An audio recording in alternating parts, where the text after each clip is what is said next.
Baik, Assalamualaikum warahmatullahi wabarakatuh. Di sini saya mewakili teman-teman dari kelompok kami ingin memaparkan laporan hasil observasi komunikasi dalam BK.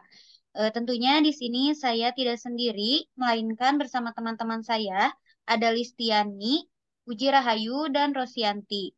Untuk mengefisiensikan waktu, mari langsung saja kita memaparkan pemaparan yang pertama yang akan dijelaskan oleh Puji Rahayu.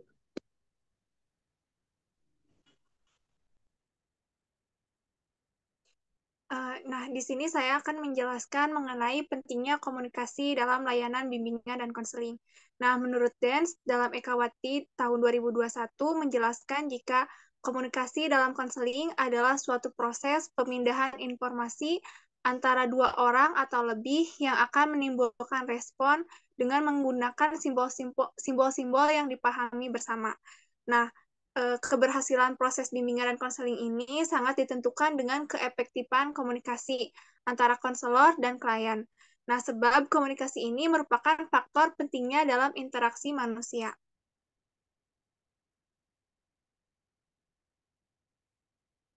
Next. Nah, di sini terdapat peran komunikasi verbal dan nonverbal. Nah, seorang konselor ini harus memahami apa sih peranan komunikasi verbal dan nonverbal ini. Pertama, yaitu ada komunikasi verbal. Nah, menurut Agus, dalam POHAN tahun 2015, komunikasi verbal merupakan komunikasi yang menggunakan kata-kata baik secara lisan maupun tulisan. Nah, terdapat unsur-unsur penting dalam komunikasi verbal ini. Yang pertama yaitu bahasa. Nah, dalam bahasa ini terdapat teori operant conditioning. Nah, seseorang dapat mengetahui bahasa.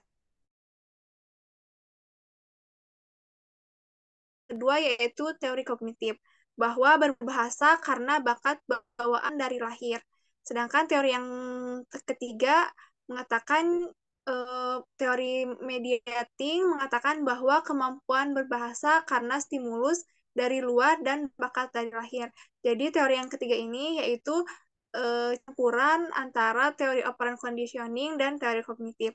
Nah, eh, terdapat unsur penting dalam komunikasi verbal yang kedua yaitu kata. Selanjutnya,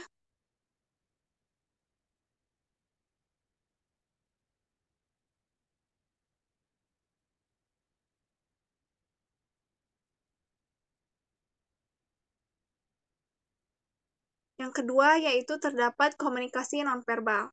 Menurut Nonvoyin, komunikasi nonverbal merupakan komunikasi yang disampaikan dengan isyarat tanpa kata-kata atau melalui simbol atau lambang. Nah, Mark Knapp dalam Nonvoyin tahun 2018, komunikasi nonverbal memiliki beberapa fungsi, yaitu yang pertama fungsi repetition. Nah, fungsi repetition ini untuk meyakinkan apa yang diucapkannya. Nah, fungsi yang kedua yaitu substitution. Nah, substitution ini yaitu memperlihatkan emosi atau perasaan yang tidak bisa diungkapkan oleh kata-kata. Dan yang terakhir yaitu identity. Identity ini menunjukkan identitas diri sehingga orang lain dapat mengenalinya. Mungkin sekian pemaparan yang dapat saya sampaikan. Saya lanjutkan kepada teman saya.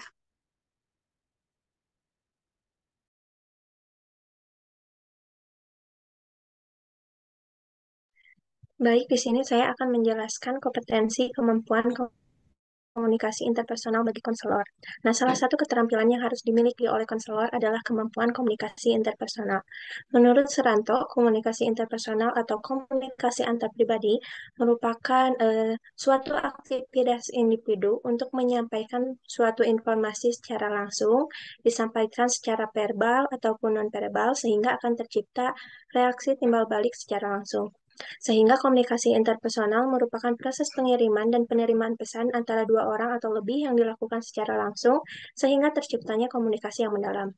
Sehingga dalam proses layanan bimbingan dan konseling, baik itu bimbingan klasikal, kelompok, atau bimbingan lainnya, konselor harus mampu menyampaikan tujuan dalam layanan tersebut melalui keterampilan komunikasi interpersonal yang menjadi salah satu kompetensi kepribadian yang harus dimiliki oleh konselor.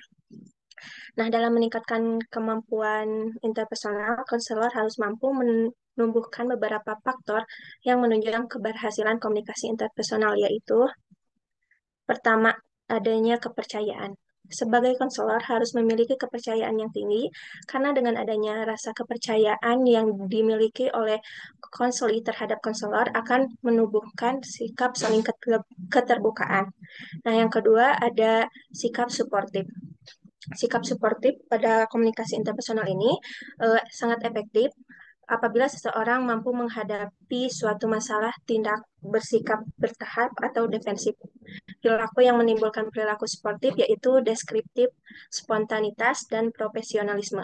Deskriptif yaitu individu memiliki sifat yang lebih banyak meminta informasi mengenai suatu hal. Spontanitas yaitu individu yang terbuka dan terus terang tentang segala pemikiran yang ada dalam dirinya. Kemudian profesionalisme yakni individu memiliki pemikiran yang terbuka, ada keinginan untuk mendengarkan pandangan yang berbeda, dan dapat menerima pandangan orang lain. Kemudian sikap terbuka. Karena adanya sikap saling percaya, sikap suportif, maka sikap keterbukaan eh, akan timbul karena adanya rasa saling percaya, saling menghargai, sehingga dengan begitu kualitas hubungan interpersonal akan berkembang. Next. Kemudian ada tujuan komunikasi interpersonal. Yang pertama, mengenal diri sendiri dan orang lain. Ketika berkomunikasi secara interpersonal, terdapat kesempatan untuk membincangkan diri kepada orang lain, sehingga dengan begitu akan didapatkan perspektif baru mengenai diri sendiri dan mampu memahami lebih tentang sikap serta perilaku orang lain. Yang kedua, ada mengetahui dunia luar. Nah, melalui komunikasi interpersonal ini akan muncul cara memahami lingkungan dengan baik mengenai suatu objek, kejadian, dan orang lain, dan penemuan informasi tersebut berasal dari interaksi interpersonal.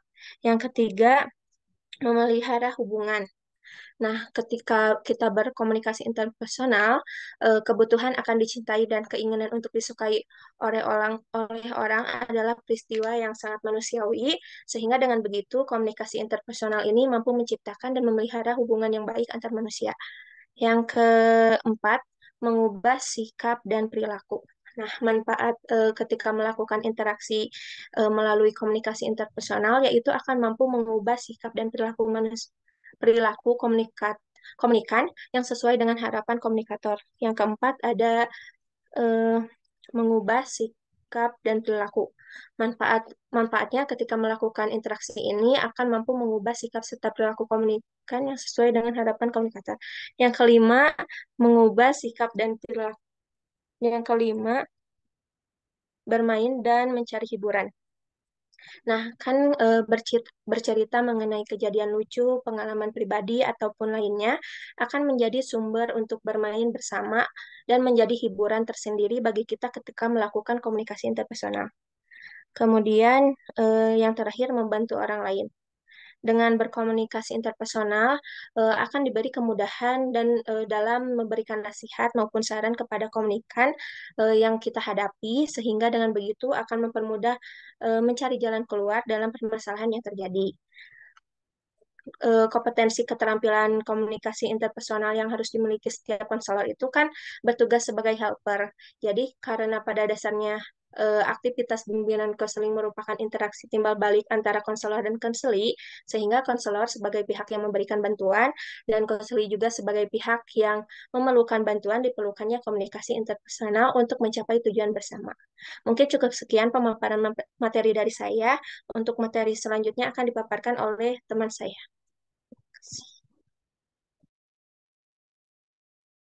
Baik, di sini saya akan memaparkan mengenai komunikasi organisasi BK dengan seluruh stakeholder. Nah, yang pertama ada komunikasi organisasi. Nah, sebelum kita mengetahui apa itu komunikasi organisasi, kita harus mengetahui dulu bahwa kemampuan berkomunikasi dalam suatu organisasi merupakan hal yang sangat penting. Oleh karena itu, komunikasi dalam suatu organisasi harus dipahami dengan baik, diaplikasikan, serta dikembangkan oleh setiap orang yang berada di lingkungan organisasi. Nah, kata organisasi sendiri berasal dari bahasa Latin yaitu organizer yang secara harfiah dapat dimaknai sebagai acuan dari bagian-bagian yang satu sama lainnya saling berkaitan. Nah, organisasi ini merupakan suatu sistem atau wadah yang menjalin kerjasama yang terdiri dari dua atau lebih individu dalam mencapai tujuan bersama yang telah ditentukan. Kemudian, komunikasi organisasi merupakan pentransferan atau penerimaan berbagai pesan yang ada dalam organisasi, baik dalam kelompok formal maupun informal dari suatu organisasi. Pendapat tersebut menurut Wirianto dalam Komsahril Romli tahun 2014. Kemudian ada jenis komunikasi. Yang pertama itu ada jenis komunikasi yang berdasarkan penyampaiannya. Nah, berdasarkan penyampaiannya ini dapat dibedakan menjadi dua, yaitu komunikasi verbal dan komunikasi nonverbal. Nah, komunikasi verbal ini contohnya seperti dialog antara dua orang atau lebih yang langsung tanpa adanya perantara atau suatu acuan gitu. Kalau nonverbal itu contohnya komunikasi melalui tulisan visual seperti gambar, simbol, atau mungkin bisa dengan naskah. Kemudian yang kedua ada komunikasi berdasarkan perilaku. Nah, komunikasi ini dapat dibedakan menjadi komunikasi formal dan komunikasi informal. Nah, komunikasi formal ini yaitu terjalin dalam suatu organisasi dan komunikasinya sangat terstruktur atau formal. Sedangkan komunikasi informal ini komunikasi yang terjalin dalam organisasi tetapi tidak terstruktur. Kemudian ada komunikasi berdasarkan maksud komunikasi. Berdasarkan maksud komunikasi dapat dibedakan seperti komunikasi berpidato, wawancara, ceramah, serta memberi tugas. Kemudian yang keempat ada komunikasi berdasarkan kelangsungannya. Nah, komunikasi ini dapat dibedakan menjadi komunikasi langsung dan komunikasi tidak langsung. Kemudian ada komunikasi berdasarkan ruang lingkup. Komunikasi ini dapat dibedakan menjadi beberapa komunikasi, yaitu seperti komunikasi internal, komunikasi eksternal, komunikasi berdasarkan jumlah yang berkomunikasi, komunikasi berdasarkan jaringan kerja, dan komunikasi berdasarkan ajaran informasi. Kemudian selanjutnya ada media komunikasi. Nah, teman-teman, media ini merupakan suatu perantara atau alat bantu yang digunakan dalam berkomunikasi. Nah, di sini ada beberapa jenis media yang biasanya digunakan dalam bidang pendidikan dan layanan kebekaan. Yang pertama itu ada media teknologi hasil cetak. Nah, ini merupakan media yang dihasilkan dari teknologi percetakan atau mesin percetakan. Nah, biasanya media hasil teknologi cetak ini berupa poster atau gambar. Kemudian yang kedua ada media hasil teknologi audio. Nah, ini merupakan media yang dihasilkan oleh alat elektronik yang dapat menghasilkan suara untuk menyampaikan materi atau komunikasinya. Contohnya seperti proyektor film, speaker, dan lain-lain. Kemudian yang selanjutnya ada media hasil teknologi audio visual. Ini merupakan media yang dihasilkan oleh alat elektronik yang mengeluarkan gambar dan mengeluarkan suara gitu. Contohnya seperti televisi, kemudian laptop, atau bahkan bisa menggunakan video player. Kemudian ada media hasil teknologi komputer. Ini merupakan media komputer yang cara menghasilkan atau menyampaikan materinya dengan menggunakan sumber-sumber yang berbasis mikroprosesor. Contohnya itu seperti alat tutorial, kemudian komputer untuk permainan dan simulasi, seperti latihan mengaplikasikan pengetahuan dan keterampilan yang dipelajari konseli dengan menggunakan komputer. Dan yang terakhir ada media hasil aktivitas. Nah, media ini biasanya digunakan untuk menggali pengetahuan atau pengalaman peserta didik secara langsung. Nah, contohnya seperti eh, adanya permainan dengan konseli gitu, tempat permainan berinteraksi, adanya aturan dan eh, adanya tujuan gitu. Dan yang selanjutnya akan dijelaskan oleh rekan saya.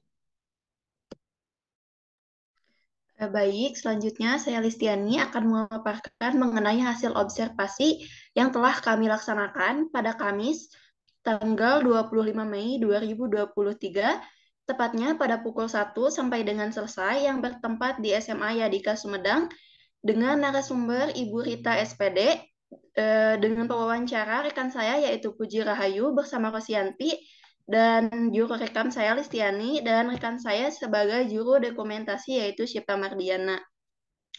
Adapun hasil yang kami dapatkan dari wawancara tersebut yaitu satu mengenai komunikasi yang penting bagi konselor dalam layanan BK. Menurut narasumber kami, komunikasi berperan sangat penting bagi proses layanan BK, terutama saat interaksi antar konselor dan konseli. Dengan memiliki kemampuan berkomunikasi yang baik, akan membantu konselor dalam memahami konseli. Karena jika tidak memiliki kompetensi komunikasi tersebut, konselor tidak akan bisa mengetahui keadaan serta permasalahan apa yang tengah dihadapi konseli. Sehingga komunikasi sangatlah penting untuk mencapai keberhasilan suatu layanan bimbingan dan konseling. Next. Yang kedua yaitu mengenai mengapa konselor harus pandai dalam berkomunikasi. Menurut narasumber kami, seorang konselor haruslah pandai dalam berkomunikasi, karena dengan memiliki kemampuan tersebut, akan membantu konselor dalam memahami kepribadian konseli. Dengan keterampilan komunikasi yang baik, akan menciptakan interaksi yang tepat dan tenang bagi konseli, sehingga dia sedikit demi sedikit akan membuka diri dan mempermudah konselor dalam memberi bantuan dan menentukan layanan apa yang tepat untuk diberikan kepada konseli tersebut. Yang ketiga yaitu bagaimana kompetensi interpersonal bagi konselor. Menurut narasumber kami, kompetensi interpersonal bagi konselor sangatlah dibutuhkan, mengingat kompleksnya aturan terhadap dunia pendidikan sekarang ini. Menurut beliau, kompetensi interpersonal haruslah benar-benar dipengaruhi serta disesuaikan dengan kebutuhan siswa di sekolah tersebut. Seorang konselor harus pandai dalam mengelola emosi dan menempatkan emosinya dengan baik sesuai dengan situasi, karena jika kita menampilkan emosi yang tidak sesuai, maka otomatis tidak akan ada siswa yang mau untuk berkonsultasi dengan kita, sehingga siswa tersebut akan menjadi lebih tertutup. Baik, yang keempat yaitu mengenai bagaimana komunikasi BK dengan seluruh stakeholder di sekolah tersebut. Menurut narasumber kami, komunikasi haruslah terjalin secara aktif dengan seluruh stakeholder, seperti dengan guru-guru, wali kelas, kesiswaan maupun kepala sekolah. Dan alhamdulillahnya, menurut narasumber kami, kolaborasi di sekolah tersebut sangatlah baik. Seperti contohnya, jika ada persoalan terhadap setiap siswa, pasti diadakan pertemuan serta mengkomunikasikan langkah dan penanganan apa yang tepat untuk penyelesaian permasalahan konseli tersebut. Next. Yang kelima yaitu media komunikasi yang digunakan konselor dalam layanan BK seperti apa. Menurut narasumber kami, dalam penerapan layanan BK di sekolah tersebut menggunakan berbagai media yang disesuaikan dengan jenis-jenis layanan yang ada, seperti bimbingan klasikal yang dilaksanakan di kelas, yang mana hal tersebut membutuhkan proyektor, PowerPoint, materi berupa video. Jadi, setiap penggunaan media BK akan disesuaikan dengan kebutuhan layanan di setiap layanan BK tersebut. Next.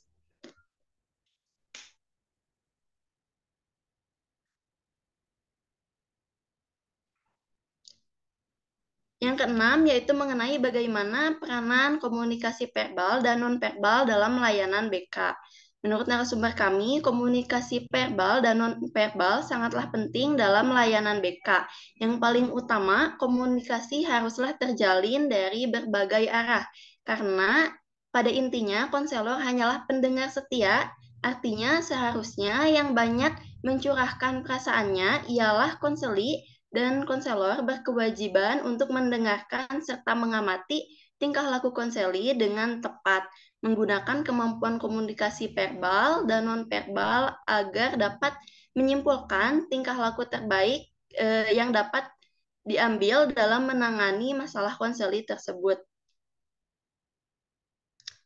Selanjutnya yaitu yang terakhir, mengenai kesulitan apa yang biasanya dihadapi oleh narasumber kami di sekolah tersebut, yang mana menurut beliau kesulitan komunikasi pada saat konseling biasanya terjadi ketika menghadapi siswa yang pertama kali mengikuti konseling. Biasanya siswa tersebut cenderung banyak diam dan susah untuk terbuka dan merespon komunikasi yang akan disampaikan oleh konselor. Mungkin cukup sekian dari saya. Saya kembalikan kepada rekan saya. Ini ada beberapa dokumentasi hasil observasi yang dilakukan oleh kelompok kami sebelumnya. Kemudian kelompok kami menyimpulkan dari hasil observasi yang dilakukan sebelumnya, yaitu komunikasi memiliki peran yang penting dalam kehidupan sehari-hari, terutama dalam layanan bimbingan dan konseling. Nah, menjadi konselor itu tentunya harus mempunyai kompetensi kemampuan dalam berkomunikasi dengan konseli dan kepada seluruh stakeholder.